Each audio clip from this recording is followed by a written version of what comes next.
You're listening to a DM podcast. We would like to acknowledge and give thanks to the traditional owners of the land we record this podcast on, the Yagara and Turrbal people, and their continued connection to the land and waterways on which we meet. Hello and welcome to Sportish, where sport and pop culture collide. And I'm just going to say that because I haven't worked out what we're saying next yet, Libby. Yeah, you just went with the old one. What are we doing here? Well, I still don't think we've got it nailed. I finally got this one down pat, and you pulled the rug out from under my feet last week. So I apologise. We're still working it out, Sporties. We're working it out. Someone said where we talk about great sports stories. And I was like, true, we do talk about the great sports stories. It's not quite there yet. That doesn't inspire me. I mean, it should. No. But that could just be my mentality right now. So. You're like, it's greatness or nothing.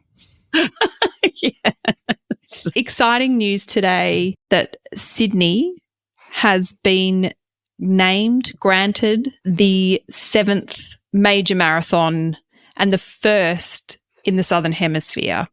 Now, this has been like a really significant campaign by the Sydney Marathon. They went from 5,000 runners to 20,000 runners over a 3-year period, and they have campaigned hard to be recognised as one of the majors and join New York, London, Berlin, Chicago, Tokyo and Boston. How cool is that? I know, right? And now Sydney. Yeah, so cool. I also heard that they're thinking about redrawing the line from the Sydney Olympics. That was like the event pathway. I just think that is so cool. Like, what an amazing legacy and what an amazing achievement to now be one of the major marathons of the world. It's so cool. And this week I've been watching runners from the New York Marathon, which is just an iconic event and something that you have to go into a ballot to get selected for, like the London Marathon and like so many of these majors.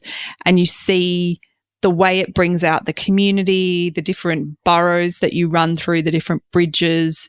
The atmosphere of that marathon is unparalleled. And now to have a major like that in Sydney, it's estimated that New South Wales and Sydney will get something like $73 million of revenue from this sort of event over the next 3 years, and way more than that over a 10-year period. And to have the blue line, that would be amazing. Why does that get us so much? Because I know for me, whenever I used to go to Sydney and when we lived in Sydney, if I spotted that blue line from the Olympics, I was a bit like, oh, I'm near greatness. I could be on like a really busy road of no major consequence, but I felt the Olympic vibe. You're feeling very Olympic today. Yeah, no, I just think it's super cool. And like, I do wonder though, I wonder if the Gold Coast is pissed off. I wonder if they're like, hang on a second, guys. What just happened? How did you win it? Well, yeah. And I mean, I did think, wow, Gold Coast used to be the biggest event we had, and now Sydney and Melbourne are really taking it to them and trying to display their prominence. And Melbourne's probably, excuse the pun, left their run a bit late. Lol. Because Sydney has definitely pipped them at the post. But well done to Sydney. Catch up Gold Coast. You'll be there maybe one day. Well, I mean, there's like multiple in America, so I reckon we can have multiple in Australia. Oh, that's true. A bit greedy. So, Georgie, I did tell you this over the weekend, but I wanted to share with our sporties that my daughter, Poppy, had her very first Brisbane Swimming Carnival this past weekend, which was like so cool. When you say Brisbane Swimming Carnival, so this is more than a club meet, more than an inter-school meet. It's like it's not a club night. It's not a school meet. It's you representing your club amongst other clubs in Brisbane. Got it. So, it wasn't anything particularly fancy. It was like this random Brisbane Relay Championship, which I didn't even know was a thing. But apparently it's a thing. That's saying something. Yeah, I don't know. It may have become a thing, or maybe I just never thought about it when I was a kid. And it was very lovely because, for my husband, Luke, and I, like, swimming was such a huge part of our upbringing and our childhood. We spent so many weekends at the pool, in togs and wet togs, just waiting around for our next race. And then to see our 9-year-old kind of being part of that was really amazing. However, what we got reminded of was the fact that there is less than ideal parent behaviour in all sports. And swimming is certainly not immune to that. And it was so interesting because it kind of sparked a conversation with Luke and I about how ridiculous it is to have parents screaming and throwing their arms around and waving and, you know, cheering, not just cheering, but like very intensely yelling at their child to swim faster at a Brisbane relay championship. Like, will your child actually hear you? No, absolutely not. Like, I mean, it's the a token nonsense. clap, go for it, a little go Poppy or go whatever, go Bruce, good job, amazing. But like to be standing on your feet, you know, throwing your arms around at a Brisbane relay championship, it's way too much. And it was funny because then that evening we actually watched the starting five, which, you know, I went into detail about last week. Which You're obsessed. I can't even explain to you the level of obsession I now have for LeBron James and his wife Savannah. Like, for me, they are couple goals. He is peak athlete goals, but them together as a unit, I'm obsessed, completely obsessed. So you're following them on all the channels now? I haven't gotten that far yet, but in terms of this, well, I have gone deep into his Wikipedia. I was like, where are you on Google searches with this family? Definitely deep in the Wikipedia. But there was a moment in the episode that I watched last night, which I just kind of want to play for all of the parents of sporting kids out there.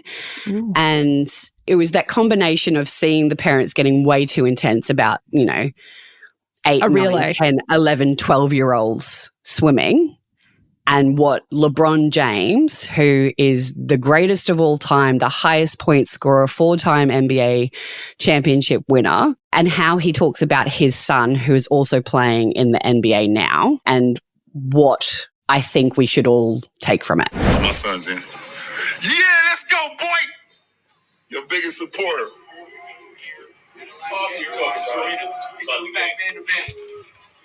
Just a little bit.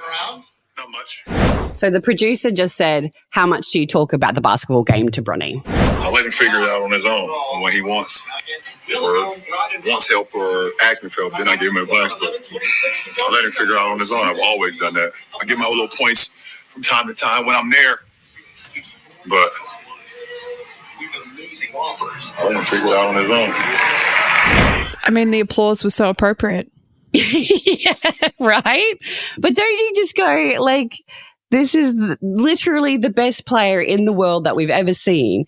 And he's just like, I'm just going to let him figure it out on his own. Like, if he asks for help, I'll give him some help and give him some pointers. I mean, it seems crazy to me that Bronny's not constantly asking his dad for help. But also, he needs to find his own way, right? Because he's not LeBron James. He's Bronny James, and he needs to work it out. So, like, parents, just chill. Like, again and again, we come back to all you need to do is be there, be supportive. At the end of the game or at the end of the race, you just say, I loved to watch you race.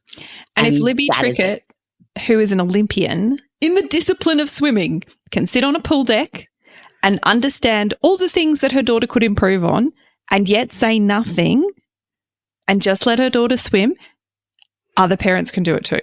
It 100%. You can do this, parents. We've got this. Like, as a group, we can do this. I know it can be hard at times when you're like, it's screaming out of you because you're like, you can see things, but they need to work their own way. Like, they have to work it out on their own. And that's the only way. As long as the motivation is coming from inside of them, then they will go as far as they will in the sport, and they will have a joy for it. They will love it. And everyone gets to be part of that rather than forcing it upon anybody. I love it. You have to watch it. I've Georgie. watched one episode. I'm one episode in. There's been a lot of things to watch. I am so deeply connected to this next thing I need to talk about. I'm aware that I'm going to have a lot of bias on this. So you're going to have to, like, bear with me. Okay. And also indulge me a little bit. I will. I'm here for it. Last week it was announced in America there is going to be a women's pro baseball league in 2026. And I know you might be thinking, cool, why is that even relevant? What always blows my mind is that baseball is such a huge sport, like astronomically huge sport in the US, steeped in history, full of amazing characters, and yet there has not been a professional women's league for 70 years. There have not been women playing on the baseball fields, the major fields where these championships are held and this major league tournament is run. There have not been women playing on those fields for 70 years. That's crazy. And now there will be. Yay! And I just think it's so momentous. There are only at the moment 1,500 girls who play baseball in a sort of like championship league of any level in the US. Oh, wow. That seems tiny. It's really small. The bulk of women who could potentially play baseball actually play softball. So softball represents 350,000. I see. This is why you're very fond of it. So connected. Because baseball just hasn't actually been an option for many girls. In high schools in America, it is not offered as a sport for girls. Wow, that's insane. Despite the fact that many of them have grown up playing baseball. That was their first bat and ball sport that they ever played. They weren't able to continue on in a high school setting. It's been very difficult to play. There is a national team, and it's predominantly made up of a few baseballers, and then it's bulked up by softballers. So we finally have this situation where women who have been associated with the sport and desperately wanted to be part of baseball can now be part of it. It'll be a small league. They're still trying to work out the recruitment because obviously they don't necessarily have the base, and it's a different approach to many sports. Many sports have built a really strong community foundation first before going towards having like a national league, and these guys have gone, nah, we reckon we'll find it. We're going for a national league first. And of course, when this story came out, I immediately, and the internet as well, connected this announcement to the iconic 1992 film, A League of Their Own. Iconic. Was based on the true story of the All-American Girls Professional Baseball League that came into being during the Second World War when there weren't enough men to play baseball. This is what's so interesting to me is that I just assumed off the back of A League of Their Own that there was a women's league because way back then. Because there wasn't. I was like, I'm pretty sure it was a true story. So it was a true story, and it happened in the 40s. 1943, they set it up, and they did it because the team owners were like, we've got to fill these stands. Like, we need to put on a show. And so they went out throughout America. This is no spoilers here. If you haven't seen it, I'm sure you'll be fine. They went through America. They found girls who could play softball and girls who could, you know, who looked good, and they put them into baseball teams. They put them through grooming and deportment. Yeah, that was right. Because, and they genuinely did. Like, this actually happened in real life.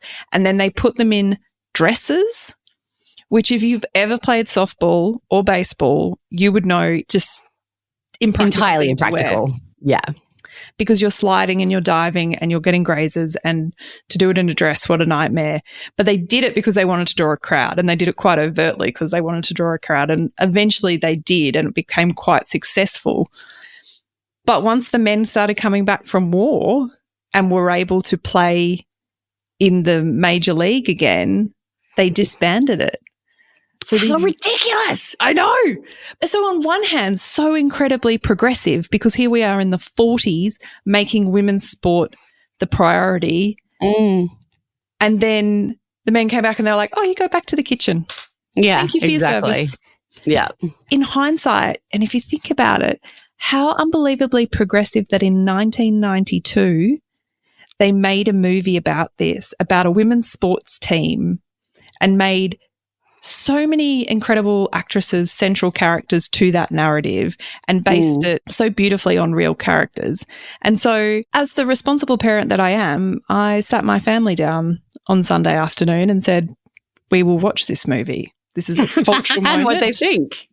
The kids loved it. That's awesome. It still holds up. It's still hilarious. There are still the great lines in there. It's like Tom Hanks, Gina Davis, Madonna's in there. Madonna. Rosie There's O'Donnell. no crying in baseball. There's no crying in baseball. Such a good movie. It was brilliant. There's no crying in baseball, but there was crying at the end of the film from me when they all walk into like a museum that brings together all the memorabilia of when they all played back in the 40s and the 50s. And I was weeping. Like, did I play? No. But I don't know. I think it unlocked for me this realization that these women did something incredible. They sort of paved the way. They demonstrated that women could be central in sport and the main event in sport, and then it all got taken away from them, and then they had to fight for it to be recognized in this museum format. So I'm watching that and I'm taking that all in, and I'm like, it's a lot. But then to also realize that at a very formative age in 1992 I watched that movie, and for the first time I saw my sport or something associated with my sport represented on a screen, and I felt like women could be central characters in these sports stories. Yes. And that was just too much. I was gone. And then you're like, sport, it's so amazing. It's amazing. Brilliant to watch with kids as well, because the whole way through the movie, particularly my girls, were like, what do you mean they had to wear dresses? That's ridiculous. Why is that happening? Why can't the girls keep playing? And so for them to see that historical piece, I think, is so important, and for them to realize that the Matildas who they see now and the brilliance of those athletes, before them came many, many, many, trailblazers who fought hard and didn't get to be in the national psyche for long enough and be a national presence for not long enough. And I think it really is important, not just for the girls, for the boys as well, to see that journey that we've had through female sport. So good. I just purpled you.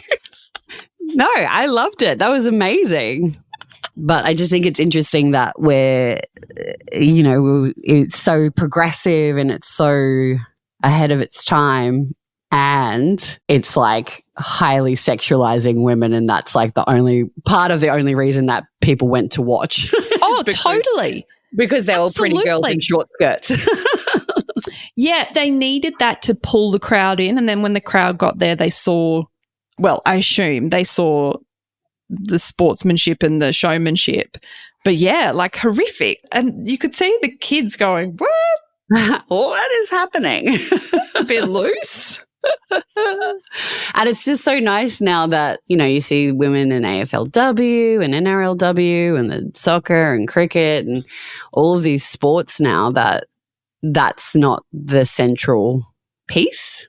Yeah, and because of the work that many different organisations do, that things like awareness of appropriate clothing for girls to play sport in is now like an of course conversation as opposed to a shock to anyone's system. Right.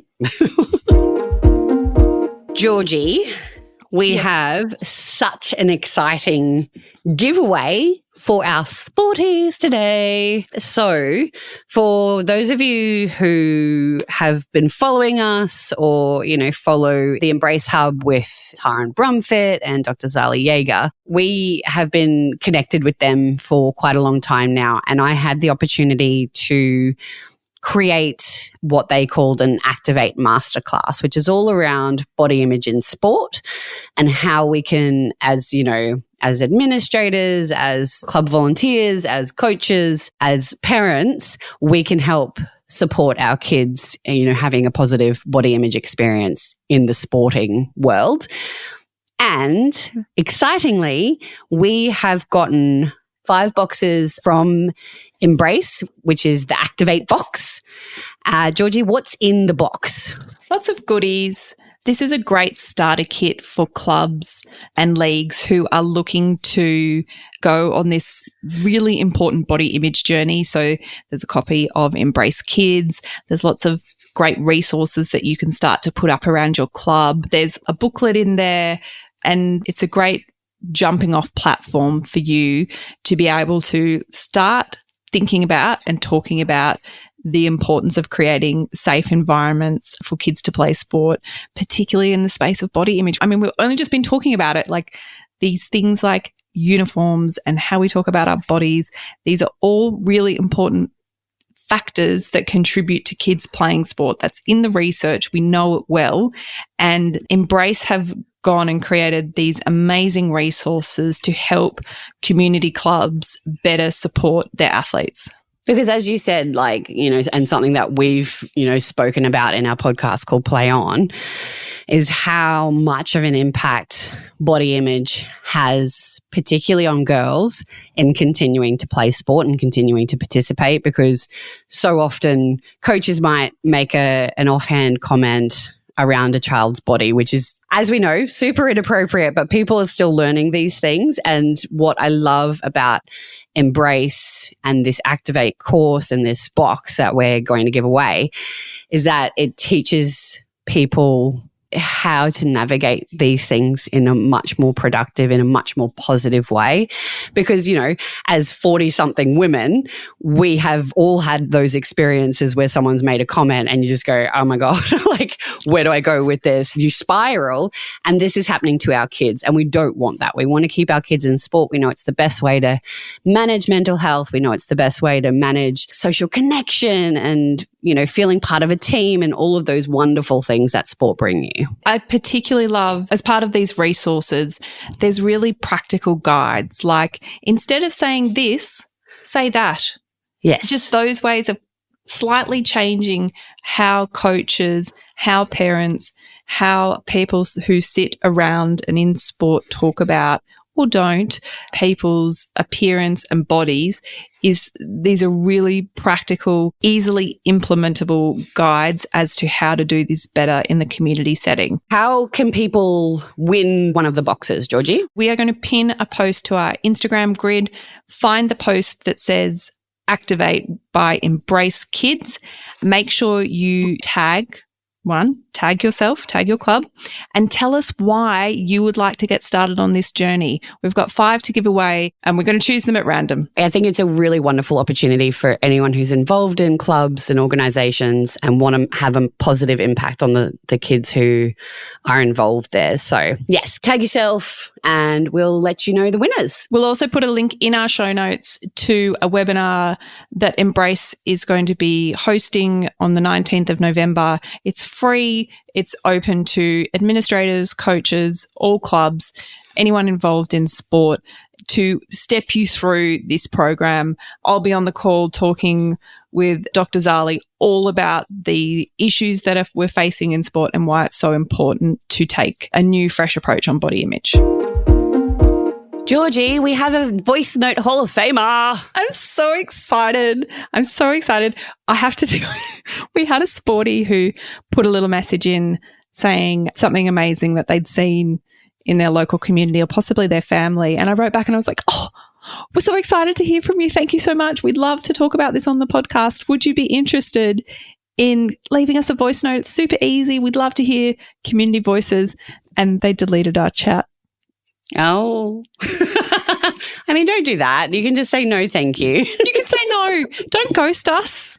Don't ghost us. Like, we're all humans and we get it. Like, we can be shy. I get it. Some of you are shy. Some of you are not shy. But if you are not comfortable with having your voice on the podcast, we understand. We just want totally get it. Make sure that it's not just us yabbering away all the time. It's nice to have different voices and also for you guys to know that it's not just us that are talking about sport this way. There are lots of other people who feel a similar way. Okay, so Lib, I'm very excited because this voice note popped into our chat this week and I heard it. And look, I'm just going to play it. I think you have to hear it to believe it. Hey, Georgie and Libby and all the sporties out there. I have a Sporty Hall of Fame recommendation. I actually have 2, but one of them involves cricket, and I feel like that's a bit of a touchy subject at the moment with Libs, so I'm going to park that one. My other one is our eldest son, who is 15. He has low muscle tone due to his autism diagnosis. He's been working on a goal for 2 years now, and that is to do one lap of his swimming instructor's swimming pool, which is 17 metres long, with 2 arms doing full rotations, and last week he did it. When he would lift up his head after the lap, his face looked as if he'd won a medal in Paris. His instructor was crying, all the parents were crying. It was a real moment to relish in, and just a reminder that achievement can look different for everybody. That moment was priceless for us and for him. So snaps to him, loved it, and I hope that some of the sporties out there feel the same about the achievements of their kids. Thanks, guys. Bye. But that's what sport is. Isn't that beautiful? Yeah. And he's been working on it for so long. For 2 years, he's been having this goal and he's done it. And just the fact that as a community, they knew what that meant to him as well.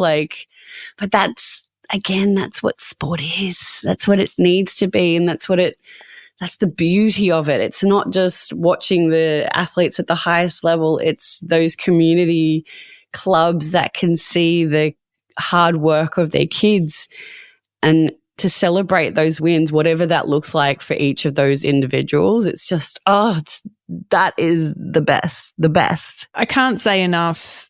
That will have been such a massive achievement for that family, and the work that they've all put in, including the child who has had this goal. And it is brilliant if your goal is to swim a lap of 17 metres using 2 arms.